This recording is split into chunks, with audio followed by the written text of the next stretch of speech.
제가 이 로마서 강해를 하게 되는 날이 올 줄은 사실 몰랐습니다. 로마서 강해를 잘 안 했던 이유는 로마서가 어려운 말씀이라는 것들도 있었고요. 많은 위대한 대가들이 로마서 강해를 너무 잘 해놔가지고 굳이 나 같은 목사까지 또 할 필요가 있을까? 요즘 현대 목사님들도요, 로마서 강해 쳐보면 인터넷에 수두룩합니다. 유튜브에도 많이 올라와 있고 책에도 많이 올라와 있고, 또 위대한 우리 신학자들 주석서들도 로마서 강해 너무나 많습니다. 그런 것들 보면 되지 않겠나. 그래서 사실은 로마서 강해를 저는 그런 이유로 하진 않았던 것 같아요. 근데 이번에 저도 모르게 하나님의 이끌림을 받아서 이렇게 로마서 강해를 이제 시작을 하게 되는 것 같습니다. 오늘 말씀을 들으시고 목사님이 이래서 하나님이 로마서 강해를 시키는구나, 이제 그거를 여러분들이 공감하시게 된다면 은혜 받으시는 시간이 될 줄로 믿는데요. 로마서는 어떤 책일까?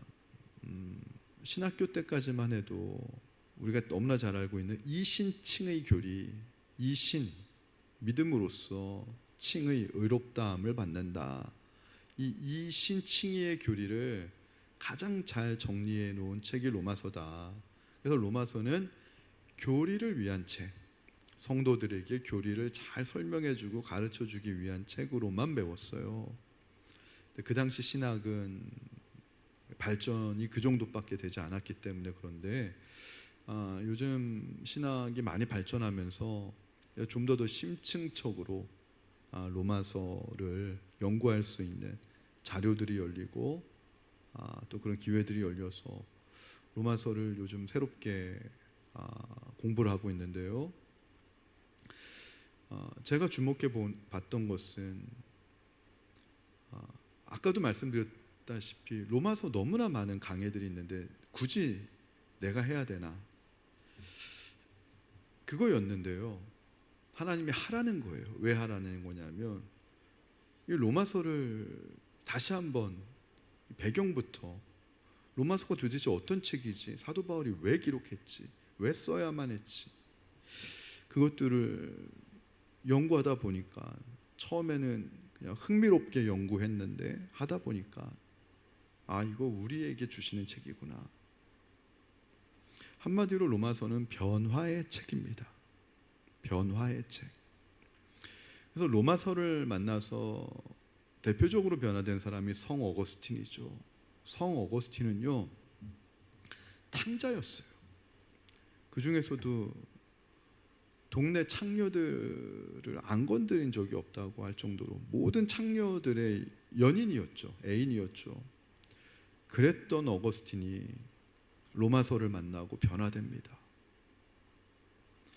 종교개혁가 마틴 루터도 그가 회심하게 된 게 로마서고요. 감리교 창시자 존 웨슬리 목사님도 로마서 서문을 읽고 그가 율법적인 기독교인에서 은혜를 아는 기독교인으로 체험하게 되고 변화되게 되는 게 로마서입니다.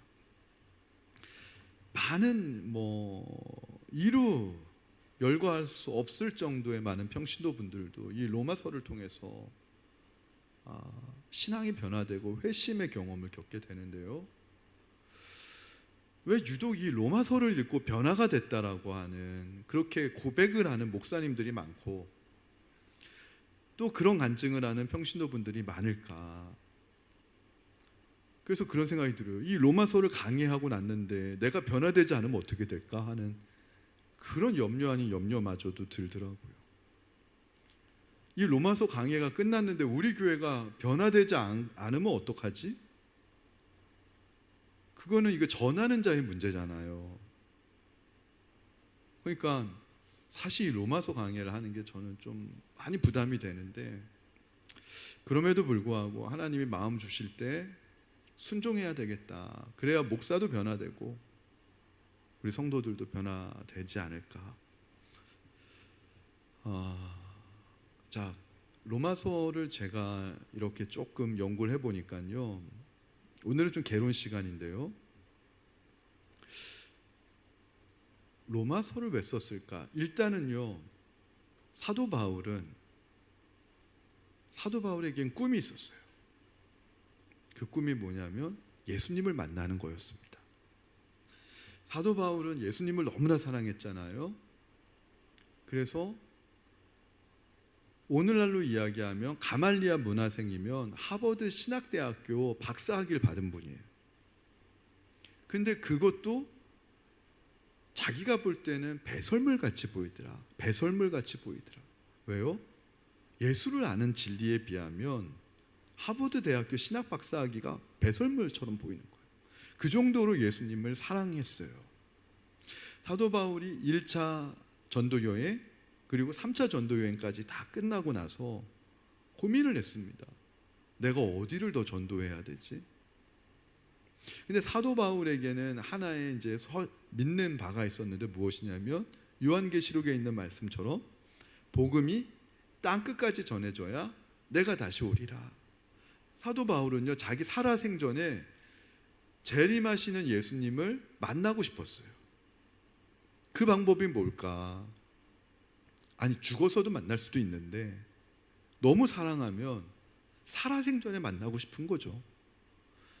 근데 땅 끝까지 복음이 전해지면 우리 주님 다시 오신다는 약속이 있다는 걸 알고 바울이 그러면 내가 이제 3차 전도 여행까지 1차, 2차, 3차 소아시아, 유럽까지 다 전도했단 말이에요. 더 이상 내가 전할 곳이 없다라고 이야기를 해요. 복음을 전할 곳이 없다라고 사도 바울이 성경에서. 근데 딱 한 군데 복음을 전하지 않은 곳이 있는 거예요. 당시 세계관 속에서는 땅끝이라고 생각했던 곳이 서바나였습니다. 서바나. 그래서 이 서바나가 오늘날로 이야기하면 스페인인데 그 스페인 그 땅끝까지 내가 복음을 전하면 사랑하는 주님을 내가 살아생전 혹시라도 만날 수 있지 않을까.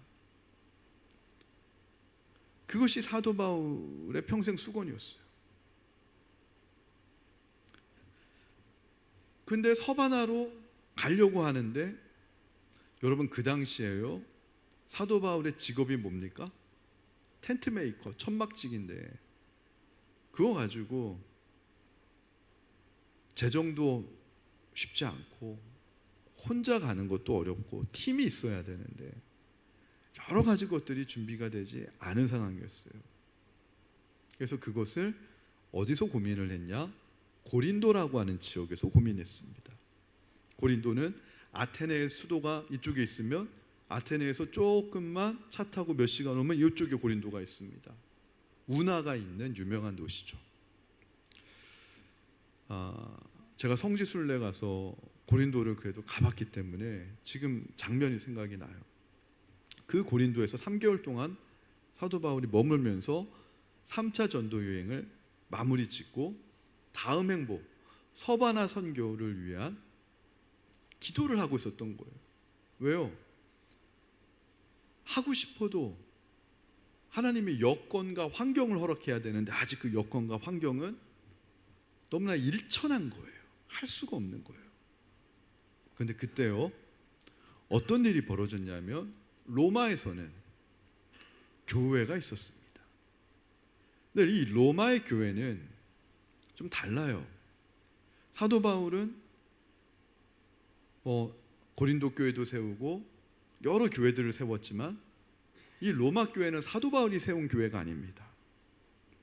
신학자들은 이 로마 교회가 어떻게 태동했나 연구해 보니까 그 오순절날 마가의 다락방에 성령 체험이 있었고요, 예루살렘에서 그 절기를 지키러 왔던 사람들이 베드로의 설교를 듣고 수천 명이나 되는 사람들이 3천 명이 회개하는 역사 사도행전에 나옵니다.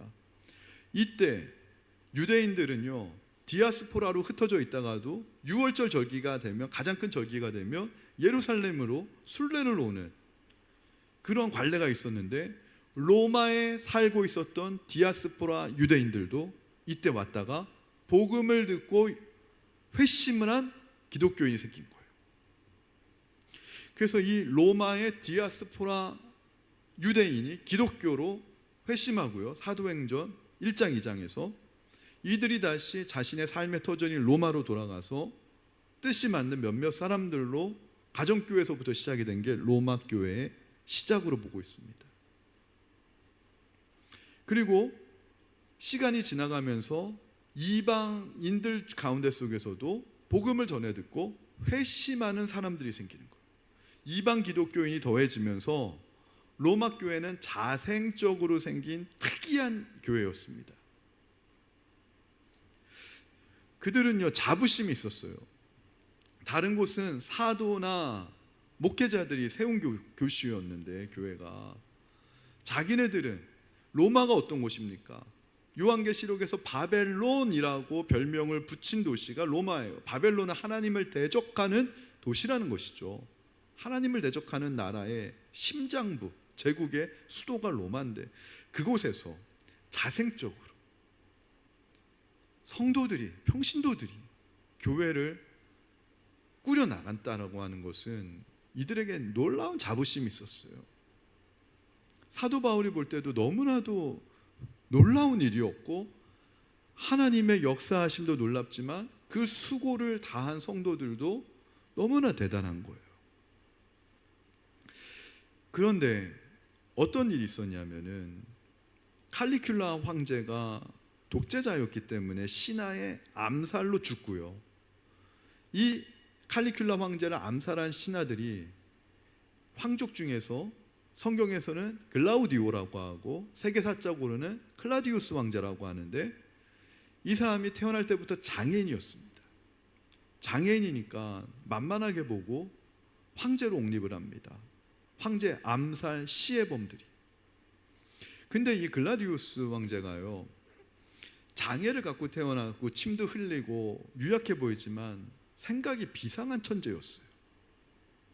이 사람이 황제에 오르자마자 암살법부터 처단하고 강력한 그런 황제의 권력을, 중앙집권 권력을 구축해 나가는데 그 중에 하나가 무엇이냐면 유대인에 대한 문제였습니다. 유대인들은요, 오늘날에도 그렇지만 옛날에도 그 당시 때도 로마의 금융의 상당한 부분을 차지하고 있었다 그래요. 유대인들이 그때부터 하여튼간 금융 부분은 잘하나 봐요. 근데 이 유대인들이 어떤 게 있냐면 이 로마 교회가 이 유대인들에 의해서 세워졌는데 예수님을 주로 고백하는 유대인들이 있었고요. 그 다음에 정통 유대교인들이 있었잖아요. 예수님을 이단화 취급하는, 예수님을 이단화 취급하는 이 정통 유대인들이요, 예수님을 자꾸 주로 고백하고 기독교로, 그러니까 유대교의 입장에서 보통 배신자죠. 이들을 자꾸 공격하는 겁니다. 이들이 싸우게 되면 어떤 일이 벌어지냐면 은행이 문 닫는 거나 마찬가지인 거예요. 이들이 금융을 하고 대부업을 하는데 돈이 시장에 돌지 않는 거예요. 로마 시민들의 원성이 황제 귀에까지 들어갑니다. 이거를 이 천재적인 글라디오 황제가 어떻게 해결됐냐면 누구도 생각하지 못한 발상을 합니다. 몇 월 며칠부로 모든 유대인들은 로마에서 추방한다. 로마를 떠나라. 그래서 이 유대인들의 갖고 있던 모든 자산을 이 황제가 압류합니다. 부족해진 재정을 채우고 시민들의 불만을 일거에 해소하는 것이죠. 그러면서 이때 로마 교회 안에 있었던 유대인 크리스찬들이 다 로마를 떠나야 되는데, 피난을 가야 되는데 한 부부가 고린도로 피난을 옵니다. 그 부부의 이름이 브리스길라와 아굴라였습니다. 그래서 브리스길라와 아굴라가 글라디우스 황제의 추방령 때문에 어쩔 수 없이 떠나게 되는데, 이제 이거를 우리가 성경에서 좀 확인해 봐야 되겠죠.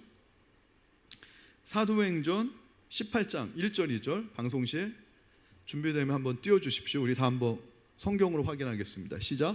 그 후에 바울이 아덴을 떠나 고린도에 이르러 아굴라라 하는 본도에서 난 유대인 한 사람을 만나니 글라우디오가 모든 유대인을 명하여 로마에서 떠나라 한 고로 그가 그 안에 브루스길라와 함께 이달리아로부터 새로운지라.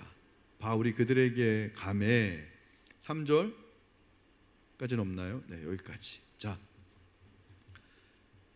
이게 로마서가 탄생하게 된 역사적 배경이더라고요. 그러니까 겉으로 보면 이 브리스길라와 아굴라에게는 이 글라우디오 황제의 추방령이 불행한 사건이에요. 자신의 재산을 몰수당하는 청천벽력과 같은 사건이에요. 근데 사실은 이 사건을 통해서 하나님은 이 젊은 부부 브리스길라와 아굴라 부부가 고린도에서 사도 바울을 만나게끔 했고, 사도 바울이 이 부부를 통해서 로마 교회에 대한 소식을 접하게 됐고, 바로 이것이 그 위대한 로마서. 이 로마서의 역할이 무엇이냐면요, 당시에 로마에 있었던 기독교인들을 연구한 학자가 있어요. 몇 명일까? 추정하는데 약 200명이었다고 합니다. 얼마 되지 않아요. 불과 전체 합해도 200명밖에 되지 않는 로마 교회인데, 그것도 한 자리에서 우리처럼 이렇게 예배드리는 것이 아니라 최소한 5개 교회의 가정교회로 흩어져 가지고 예배를 드렸어요. 적은 가정교회는 20명, 많은 가정교회는 50명, 20, 30, 40, 50 5개 가정교회로 갈라져 가지고 이거 다 합해봤자 200명 정도 남짓하는 교인이 전부인데, 이 교인들이요, 당시 상황이 어땠는 줄 아세요? 왜 5개 교회로 갈라져 있었냐면, 유대인들은 유대인들끼리만 모여서 예배를 드리고, 이방인들은 이방인들끼리만 모여서 예배를 드리는 거예요. 분열되어 있었던 겁니다. 심각하게 분열되어 있었던 겁니다. 이게 장소가 협소한 문제는 말이 안 되는 게, 마가의 다락방에서는요 500명이 함께 모였습니다. 그 당시 때 옛날 집들이 다락이라는 것이 있어서 다락에는 200명 정도는 충분히 들어갈 수 있는 공간이 있었어요. 200명밖에 안 되는 교인인데, 이게 5개에서 많이 보는 학자는 7개로 가정교회로 독립적으로 찢어져서 예배드리는 건 장소의 협소함이 아니라 서로 꼴도 보기 싫다는 거예요. 엄청 싸운 거예요. 분열되고 갈등된 이 로마 교회의 모습, 어디랑 비슷하죠? 어디랑 비슷하죠? 바로 오늘날 현대교회랑 비슷합니다. 이게 당연한 거예요. 어떤 분들은 그래요. 자기는 이상적인 교회를 찾는다고 하더라고요. 이상적인 교회를 찾는데요, 목사님, 이상적인 교회가 어디 있을까요? 저한테 묻길래, 그거는 죽어야만 갈 수 있는데요, 제가 그랬더니만 낙담을 하시더라고요. 제가 생각을 해봤어요. 그러면 목사에게 가장 이상적인 교회를 찾아서 내가 담임을 하겠다 그러면, 그런 목사를 우리는 또 어떻게 지칭하냐면 소위 속물 목사다, 이렇게 지칭합니다. 목회를 하는 목사가 목사에게 가장 구미에 맞는 그런 교회를 골라서 담임하겠다 그러면 목회자들 세계에서 속물 목사다 그래요. 근데 이게 목회자에게만 해당될까요? 성도님들에게도 반대로 똑같이 적용하면, 내 입맛에 맞고 나에게만 맞는 교회를 찾아가겠다 그러면 어떤 성도일까요? 그런 생각이 들더라고요. 로마 교회는요 그런 거 무시한 거예요. 상관없다, 난 나에게만 뜻이 맞는 사람들끼리만 모여서 예배드리겠다. 유대인은 유대인들끼리, 이방인은 이방인끼리, 헬라인은 헬라인끼리, 로마인은 로마인끼리, 자유인은 자유인들끼리, 신분이 높은 사람은 신분이 높은 사람끼리, 신분이 낮은 사람들은 낮은 사람들끼리, 그것이 로마서 16장에 나옵니다. 로마서 16장에 보면 27명의 사람들의 이름이 나와요. 사도 바울이 문안하는데 그 이름을 보면 나와요. 제 이름 장형식 그러면 한국 사람 같아요? 일본 사람 같아요? 당연히 한국 사람 같죠. 예를 들면 이찌로 그러면은 한국 사람 같아요? 일본 사람 같아요? 오타니 그러면 한국 사람 같아요? 일본 사람 같아요? 그 일본 사람이야. 당연히 알죠. 히브리어랑 헬라어를 신학교에서 공부하다 보면은 이 사람 이름을 보면 적어도 다른 건 몰라도 이거 유대 사람이네, 이거 헬라 사람이네, 이 정도 구분이 된단 말이에요. 그러면 이들이 왜 이렇게 갈라졌는가? 첫 번째가 음식 문제였습니다. 그 음식도 그냥 음식이 아니라 우상에게 드려진 제물, 음식을 먹느냐 못 먹느냐라는 거예요. 자, 5년이 흘렀습니다. 글라디우스 황제가 5년이 지나고 병사하고 갑자기 죽습니다. 어떻게 황제가 5년 만에 죽습니까? 그래서 5년 만에 추방령이 풀립니다. 5년 만에 추방령이 풀려가지고 이 브리스길라와 아굴라도 다시 로마 교회로 돌아가는 길이 열리게 된 거예요. 여러분 생각해 보세요. 이 로마 교회는 처음에 누구 주도로 세워졌다고요? 오순절날 복음을 들은 유대인 기독교 성도들을 통해서 이들이 로마 교회를 보면 한 15%에서 20%였고요. 80%는 나중에 이방인 기독교인이 더 많았어요. 로마다 보니까. 하지만 이 20%밖에 안 되는 이 유대인 크리스찬들이 설교도 담당했고요, 성가대장도 담당했고요, 교회학교 교사들도 담당했고요, 이 주요 임원들을 다 담당했단 말이에요. 왜냐, 이방인들은 예배를 안 드려봤으니까. 유대인들은 유대교회에서 제사도 드려보고 이게 회당도 운영해보고 할 줄 안단 말이에요. 근데 글라디우스 황제의 추방령 때문에 5년 동안 이 유대인들이 다 쫓겨났어요, 로마에서. 그때 로마 교회가 예배를 중단했을까요? 우리가 코로나가 터졌을 때 교회가 예배를 중단했나요? 이 로마 교회는요, 자기들끼리 모였습니다. 예배 인도할 자도 없다, 성가대장도 없다, 교회학교 교사도 없다. 우리 어떻게 해야 될 것인가? 모여서 이방 기독교인들이 회의를 했는데 결론은 없이도 한번 해보자. 이들이 믿음이 있었던 사람들이에요. 그래가지고 너가 학교에서 무슨 강연을 가르치잖아. 당신이 준비해서 설교를 해봐. 당신 지금 유치원 교사잖아. 당신이 주일학교를 한번 해봐. 당신 대학교 때 성악 전공했다며 찬양대장을 한번 해봐. 막 이러면서 퉁탕퉁탕 거리면서 그렇게 로마 교회가 꾸려졌습니다. 그렇게 5년이 지나니까 자리가 다 잡혔는데 어느 날 갑자기 추방령이 거두어지면서 로마는요, 황제가 죽으면은 그 황제가 제정한 법이 무효가 됩니다. 새로운 황제에 의해서. 새로운 황제가 누구였을까요? 아이러니컬하게도 네로 황제였어요. 이 네로 황제가 폭군이지만 초기에는 성군이었습니다. 글라디우스 황제의 칙령을 무효화시키고 유대인 복귀하라. 그러니까 이제 그런 거예요.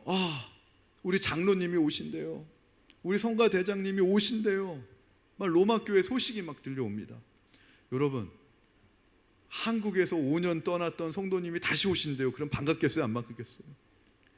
대거 막 우리 장로님, 막 권사님 하셨던 분이 대거 다시 오신대요. 너무 반가운 거예요. 너무 반가워가지고 예배를 정성껏 드리고 애찬을 준비했어요. 초대교회는 애찬을 꼭 빠짐없이 해야만 됐으니까. 그게 예수님의 법이니까요. 애찬을 준비했는데 정말 맛있는 걸 준비했는데 이 유대인 기독교인이 먹었는데 뭔가 물컹물컹해요. 맛있지? 너무 맛있지? 근데 이거 뭐야? 했더니 막 돼지고기 찜이야. 그러니까 유대인 기독교인이 막 놀랍니다. 이거 구약에 보면 먹지 말라 그랬는데 돼지고기 너희들 이거 먹고 예배 드렸냐고 갈등이 일어납니다. 그래서 그 다음 주에는 소고기를 준비했어요. 소고기는 괜찮겠지, 돼지고기 아니니까. 그러니까 이거 레위기에 보면요, 소고기도요 다 피를 빼야 되고요, 제사장의 정결례를 다 거친 소고기만 먹으라고 한 거예요. 그거 했냐고 막 물어보는 거예요. 로마에서 그런 거 어디 해줍니까? 예루살렘도 아니고. 그러니까 너희들은 이렇게 무식하다고, 이딴 식으로 신앙생활하면 안 된다고 막 갈등이 일어나는 겁니다. 그래가지고 결국은 갈라지게 돼요. 서로의 다름을 가지고 신앙을 판단하기 시작해요. 그 사람을 정죄하기 시작해요. 판단과 정죄, 오늘 한국 교회에서 보여지는 모습입니다. 저 사람은 아닌 것 같아, 저 사람은 틀린 것 같아. 절기를 지키는 날짜 문제까지도 서로 시비가 일어나니까 각자 갈라서자. 그래서 유대인들은 유대인들끼리 가정에 모여서 예배드리고, 이방인은 이방인들끼리 갈라서서 예배드리고, 이방인들 중에서도 신분이 높은 자와 낮은 자가 또 갈라서서 예배드리고. 바울의 지금 꿈은 뭐예요? 땅끝 선교예요. 사랑하는 예수님 빨리 만나기 위해서 땅끝까지 복음 전해야 되는데, 이 일을 브리스길라와 아굴라 부부를 만나서 서바나로 가는 길목에 누가 있습니까? 로마 교회가 있는 거예요. 로마 교회가 도와주길 바라는 거예요. 자, 로마서 이게 15장, 우리 영상 띄워주세요. 로마서 15장 22절부터 24절에 바울이 마지막 결론에 밝히는 건데, 한번 염두하고 읽겠습니다. 시작. 그러므로 또한 내가 너희에게 가려하던 것이 여러 번 맡겼던, 이게 로마 교회를 얘기하는 거예요. 시작. 이제는 이 지방에 일할 곳이 없고 3차 전도 여행 끝났는데 전할 곳이 없다는 거예요, 복음을. 시작. 또 여러 해 전부터 언제든지 서바나로 갈 때에 너희에게 가기를 바라고 있었으니. 그 다음 시작. 이는 지나가는 길에 너희를 보고 먼저 너희와 사귐으로 얼마간 기쁨을 가진 후에 너희가 그리로 보내주길 바람이라. 너희가가 누굽니까? 로마 교회, 로마 성도들이에요. 그리로 보내주기는 어딥니까? 서바나예요.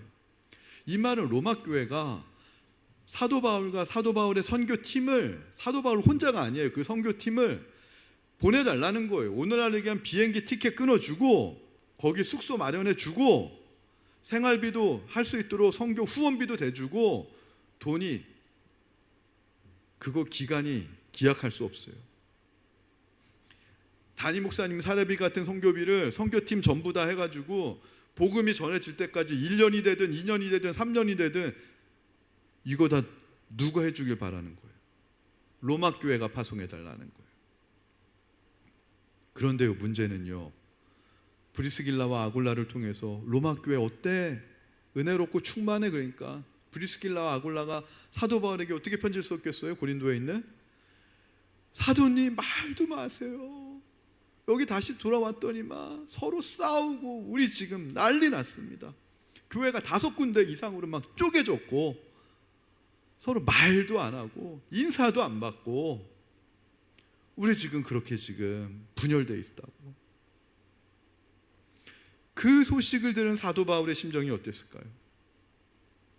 나 지금 서바나 선교 가야 되는데 로마 교회 너희들이 동참해달라고 말을 할 수 있을까요? 말도 할 수 없는 거예요. 교회가 하나 되어야지 무엇인가 선교를 하든 뭘 하든 될 텐데, 이게 분열됐다는 건 사도 바울이 볼 땐 신앙적으로 로마 교회는 열정은 있었어요. 왜냐하면 열정이 있으니까 사도나 목사가 없이도 자기들끼리 교회를 자생적으로 꾸려갔지만, 그러나 좋은 목회자를 못 만났기 때문에 말씀이 없었던 교회예요. 열정은 있으나 말씀이 없는 교회. 어디 모습이죠? 현대 교회의 모습입니다.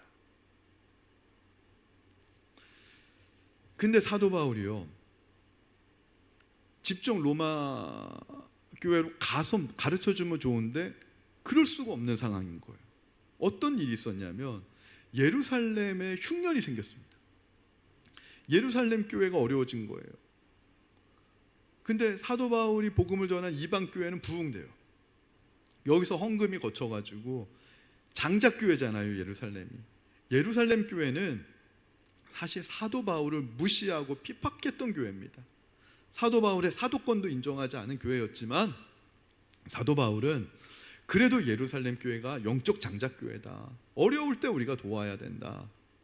내가 직접 헌금 모은 걸 가지고 가겠다. 오늘날처럼 은행 계좌를 쏠 수도 없는 것이고 직접 가지고 가야 돼요. 근데 주변에서 말립니다. 사도 바울은 적대자가 많았어요. 저 사도 바울만 죽여버리면 기독교는 끝난다. 특별히 유대교에서 사도 바울을 그렇게 죽이려고 많이 했는데 그 유대교의 본산이 예루살렘 아닙니까?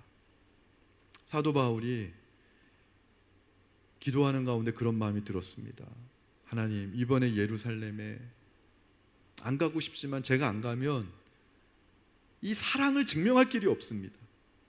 그리스도의 사랑을 증명하기 위해서라도 목숨 걸고라도 내가 가서 이방 교회가 그래도 장작교회에서 영적인 빚을 졌는데 장작교회가 어려울 때 이게 우리가 헌금을 갖다 주면서 돕는 게 그리스도의 사랑을 실천하는 것인데 내 생명이 위협이 온다고 내가 안 갈 수 없습니다. 이방교회를 대표하는 사도 바울이 안 갈 수가 없는 거예요. 그래서 사도 바울이 그런 고백을 해요. 성경 곳곳에 보면 내가 예루살렘에 가서 혹 잘못되거든 죽을 수도 있다는 생각을 사도 바울 사실 했던 거예요.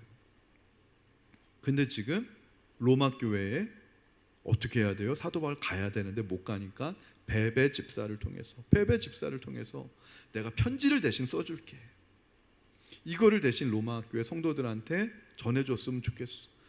그래서 이 로마서는요 유언장 같은 거예요. 내가 예루살렘에 가면 혹시 죽을 수도 있어요.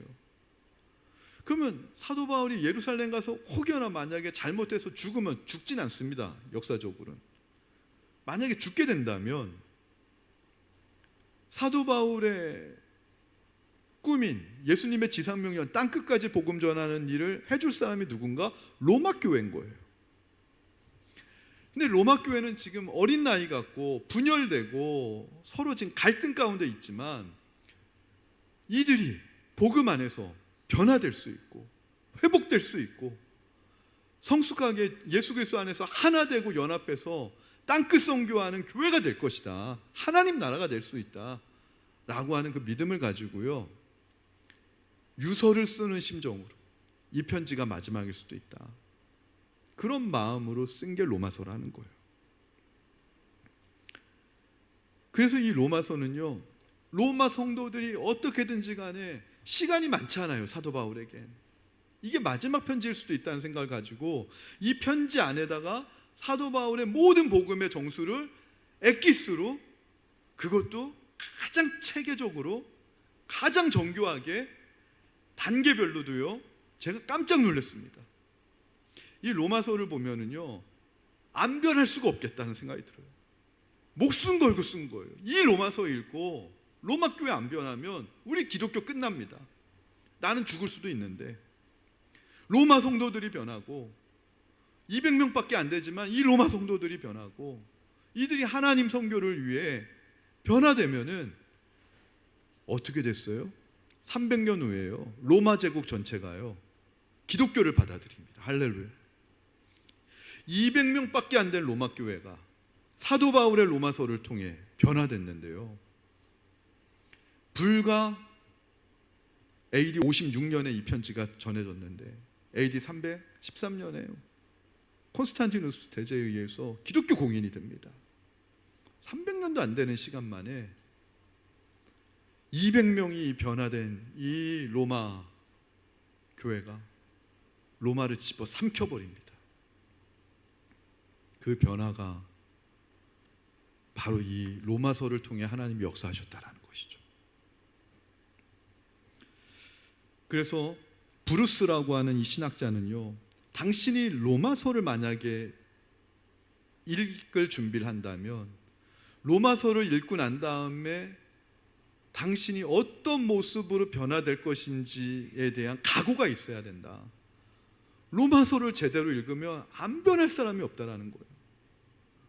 로마서는 불신자들을 위해서 쓴 책이 아닙니다. 불신자에게 기독교의 교리를 설명하기 위해서 쓴 책이 아니라 기존에 믿고 있던 신자 중에 신자, 그러나 연약하고 자기만 위하고 이기적인 이 성도들, 이 사람들을 다시 회심시키고 다시 복음의 사람으로 온전하게 변화시키기 위해서 변화를 위한 쓴 책이 바로 로마서라고 하는 것이죠. 그래서 결론은 바로 무엇이냐면 디모데후서 3장 16절 17절이에요. 이 말씀은 디모데후서는요, 디모데가 쓴 게 아닌 거 아시죠? 바울이 자기가 아들처럼 여기는 목사 디모데에게 가르쳐 준 책인데요, 그 바울이 똑같이 모든 성경을 할 때 이 성경이 저는 로마서처럼 보이더라고요. 자, 염두하고 한번 우리 믿음으로 고백하며 읽겠습니다. 시작. 모든 성경은 하나님의 감동으로 된 것으로 교훈과 책망과 바르게 함과 의로 교육하기에 유익하니 이는 하나님의 사람으로 온전하게 하며 모든 선한 일을 행할 능력을 갖추게 하려 함이라. 그럼 지금 로마 성도들이 하나님의 사람으로 온전하지 않아요. 차이가 있으면 안 만나요. 우리 안 보면 돼. 따로 떨어져 예배드리자. 밥도 따로 먹자. 뭘 협력을 해? 똥꼬집만 있고요, 자존심만 있고요. 하나님의 사람으로 온전하지 않는데 하나님의 말씀은 온전하게 할 수 있다는 거예요. 그들이 복음을 전할 능력도 되지 않지만, 선교할 능력도 안 되지만 나중에 선교를 기가 막히게 후원하는 교회 됩니다. 모든 하나님의 선한 일을 행할 능력을 갖추게 하는 게 말씀입니다. 그래서 저와 여러분이 변화될 수 있는 유일한 근거는 말씀인데요, 사도 바울은 이 말씀을 얼마나 제가 성령의 감동을 받았는지 느끼는 게 기초 공사부터 제대로 하더라고요. 여러분, 집을 지을 때도 기초 공사를 부실하게 하면 높이 올리면 올릴수록 어떻게 되죠? 무너집니다. 붕괴 위험이 세집니다. 왜 신앙생활 하다가 중직자 권사님인데 장로 안 줬다고 교회를 나가요?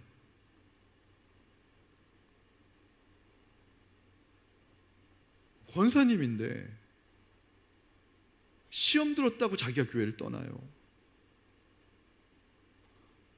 기초가요 약하면요, 높이 층수가 1층, 2층까지는 버티지만 이게 5층 되고 10층 되고 20층 되면 붕괴 위험이 커지는 거예요. 왜 우리가 안 변합니까? 복음의 기초가 제대로 되어 있지 않아서. 사도 바울은 정확하게 진단한 거예요. 로마서는요, 잘 짜여진 설계도입니다. 신앙의 집을 짓는 설계도더라고요. 그 기초 공사가 로마서 1장 1절부터 7절인데 신학교 시간에는 이거 그냥 문안 인사로 배워요. 문안 인사 안에 사도 바울은 절묘하게 기초 공사를 집어넣는데 그 주제가 부르심이에요. 구원은 하나님이 우리를 불러주신 사건이라고 하는 것이죠. 로마에 있는 기독교인들은요, 대부분 구원은 내가 노력해가지고 하나님한테 이르는 것이다. 믿음이라는 것은 내가 노력하는 것이다. 그러니까 잘 믿으려고 레위기에 있는 것처럼 율법에서 먹지 말라고 하는 거 안 먹는 거예요. 내가 잘 노력해, 잘 믿어보려고, 잘 믿기 위해서 절기 날짜를 지키려고 하는 거예요. 잘 믿으려고 하는 문제 때문에 서로 싸우는 거예요. 교회에서 문제를 일으키는 성도들은요, 잘하려고 하는 성도가 문제 일으킵니다. 열심히 있는 성도가 문제 일으킵니다. 로마 교회도 마찬가지였어요. 근데 사도 바울은요, 기초공사부터 거기를 허뭅니다. 기초공사 땅 파기하려면 기존에 있던 주택을 허물어야 되거든요. 복음은 무엇이냐?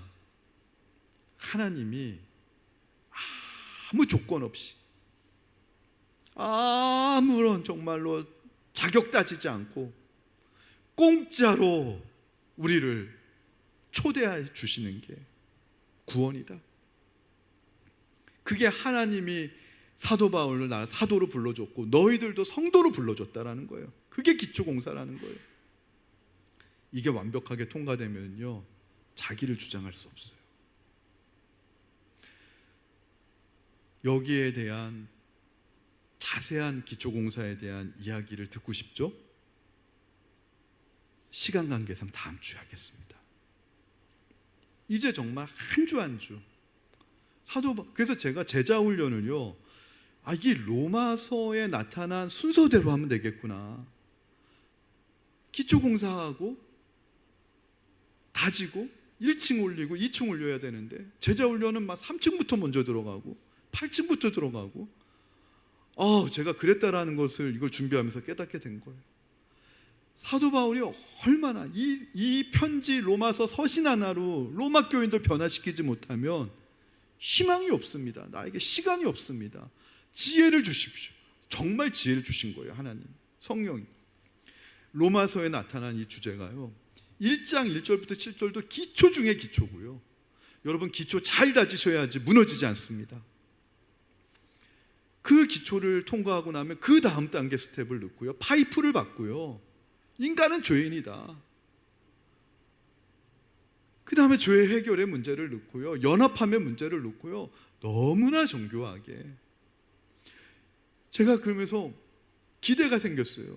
이 로마서 말씀을 제가 잘 통과해서 말씀을 잘 전하면 목사도 변하겠구나, 지금과 다른 목사가 되겠구나. 그리고 우리 교회도 성도님들도 이거 말씀 제대로 통과하면 안 변할 수밖에 없게끔 짜여진 말씀이구나. 할렐루야. 그래서 제가 여러 목사님들이 로마서 강의했지만 또 하나님은 저에게 또 새롭게 주시겠죠. 우리 교회에, 이 말레이시아에 또 새롭게 맞춰서 주시겠죠. 그래서 로마서는 변화를 위한 책이다.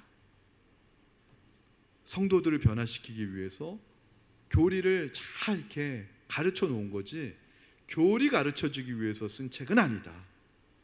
변화를 위해서 교리가 잘 정리된 것, 하나님이 정리 지혜 주신 것이지. 그래서 이 로마서 강해를 계속 주일마다 해 나가려고 하는데요, 이 로마서를 통해서 저와 여러분이 정말 하나님의 사람들로 변화되어지는 은혜가 있기를 주님의 이름으로 축원합니다. 우리 찬양하겠습니다.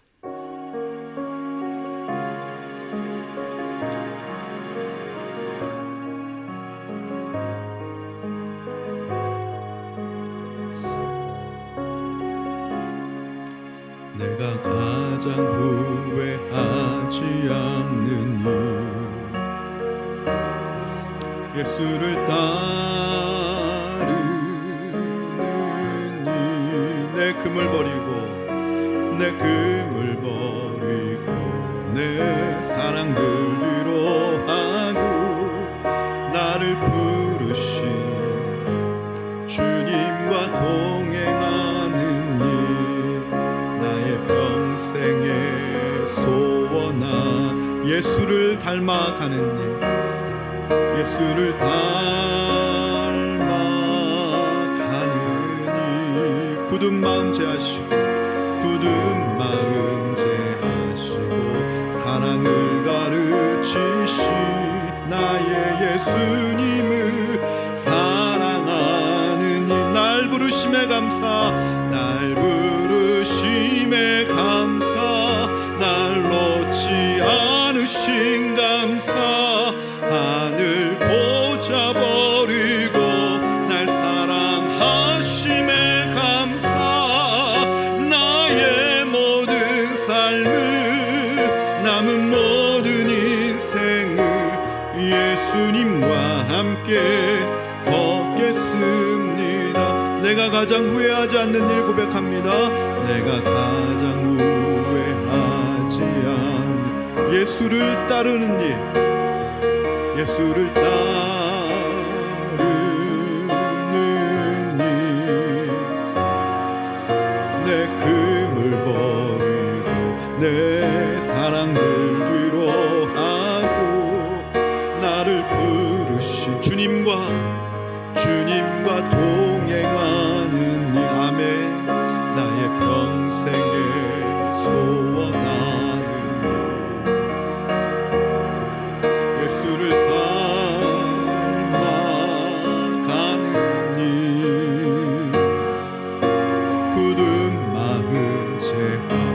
보이고 사랑을 가르치신 나의 예수님을 사랑하는 일 고백합니다. 날 부르심에 감사, 날 놓지 않으신 감사, 하늘 보좌 버리고 날 사랑하심에 감사, 나의 모든 삶을 남은 모든 인생을 예수님과 함께 걷겠음. 날 부르심에 감사, 날 부르심에 감사, 날 놓지 않으신 감사, 하늘 보좌 버리고 날 사랑하심에 감사, 나의 모든 삶을 남은 모든 이 예수님과 함께 걷겠습니다. 예수님과 함께 걷겠습니다. 자, 우리 기도해 볼까요? 이 로마서라고 하는 책이 왜 이렇게 수없이 많은 사람들을 변화시켰습니까? 하나님, 제가 물으니까 하나님 저한테 이런 응답 주시더라고요. 사도 바울이 유언처럼 쓴 거다. 죽기를 각오하고 마지막 남긴 한 서신이 있다면, 내가 죽더라도 하나님, 이 서신을 본 모든 성도들은 온전하게 하나님의 사람으로 변화되게 하시고 사도 바울이 못다 이룬 선교의 비전을 이루어 가게끔 변화시켜 달라고. 정말 로마 교회는 변했습니다. 그 200명이 나중에 로마 제국을 전체를 기독교로 변화시키는 그 놀라운 일을 해가는데 엔진과 같은 역할이 이 로마서였더라고요. 이 로마서 하나하나를 얼마나 썼다가 지웠다를 반복하면서 그 순서를 어디부터 전해야 될까를, 기초공사를 어디부터 해야 될까를 이 고린도에 앉아가지고 집필하는 그 사도 바울의 그 심정을 설교자인 저는요 이해가 되더라고요. 피를 토하는 심정으로 모든 복음의 정수를 다 함축시켜서 기도하면서, 이 지금은 분열되어 있고 지금은 자기만 하는 어린아이와 같은 이 로마 교회가 이 말씀을 통해서 하나님 변화될 줄로 믿습니다. 갈등이 치유될 줄로 믿습니다. 말씀으로 이들이 세워질 줄로 믿습니다. 말씀을 통해 그리스도와 하나가 되고 성도끼리 연합을 이루게 될 줄로 믿습니다. 그리하여 종국에는 예수님의 지상 명령인 땅끝까지 선교하는 교회로 이 로마 교회가 변화여질 줄로 믿습니다. 이 교회에 대한 이 비전, 이 4가지 비전을 보면서 사도 바울이 이 로마서를 기록했었던 것을 보며, 하나님, 저도 그 사도 바울이 꿈꿨던 이 4가지 비전, 저는 그렇게 해석하는데요, 이 비전이 저의 인생과 제가 목회하는 이 교회에 이루어지게 하여 주시옵소서. 그 무기를 하나님이 로마서라고 하는 말씀을 통해 주셨는데, 이제 한 주 한 주 풀어나갈 때마다 그동안 알지 못했던 모든 말씀이 새롭게 열려지고 깨달아지는 은혜 있게 해달라고, 나를 변화시키는 하나님의 살아있는 말씀이 되게 해달라고 이 시간 주님의 이름 한번 외치고 우리 기도하길 원합니다. 주여, 하나님 아버지 은혜 감사합니다. 이제 앞으로 로마서 강해를 해가려고 합니다. 주의 성령을 의지하며 주님의 도우심을 의지하며 이 로마서를 강해 나갈 때 이 말씀이, 로마에 있는 교인들을 변화시켰던 이 말씀이 저와 우리를 변화시키는 말씀 되게 하여 주시옵소서. 우리 교회를 변화시키는 말씀, 이 말레이시아를 변화시키는 말씀, 하나님 나아가 전 세계를 변화시키는 말씀이 되게 하여 주시옵소서. 하나님 아버지시여, 이 로마서를 통해서 수없이 많은 하나님 위대한 기독교 지도자들이 변화되었던 말씀이 이제 살아서 나를 변화시키는 말씀, 다시 복음으로 인도하는 말씀 되게 하여 주시옵소서. 모든 하나님의 말씀은 하나님의 감동으로 된 것으로 의로 교육하기에 하나님 아버지 충분하다고 했사오니, 하나님의 말씀으로 하나님의 사람으로 온전하게 되면 모든 선한 일을 행할 능력을 갖추는 우리가 되는 비전을 이 시간 꿈꾸게 하여 주시옵소서. 말씀이 생명입니다. 말씀으로 변화되지 않으면 희망이 없습니다. 하나님, 이제 살아있는 말씀이 열려지게 도와주시옵소서. 예수님의 이름으로 기도하옵나이다. 아멘. 모두 자리에서 일어나시겠습니다. 여러분은 세상에 나가서 빛과 소금의 사명을 감당하는 주님의 제자가 되시기를 바랍니다.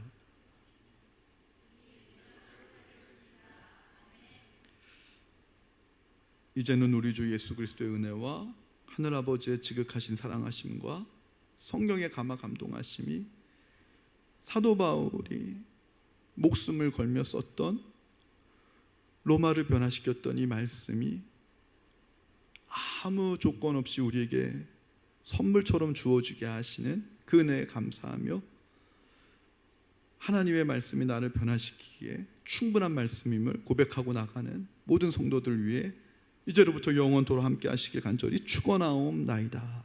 아멘.